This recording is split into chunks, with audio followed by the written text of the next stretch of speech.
歡迎大家嚟到 Office Pro， 唔好忘記訂閱我哋嘅頻道，咁樣就可以第一時間收到我哋嘅更新。Excel 自動加邊框，點樣先可以自動加邊框？有兩個方法可以做到，今日介紹第一個方法。選取需要嘅欄位，再係常用嘅條件式格式設選擇新增規則，選擇使用公式來決定要格式化哪些儲存格，打入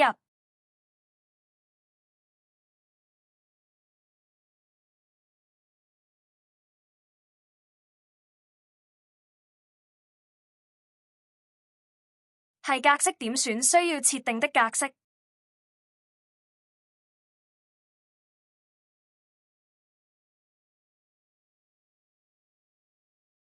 用呢個方法必須係 A 欄打入資料，係其他欄打入資料唔可以自動加邊框。希望今日嘅介紹幫到大家，記得 like and share.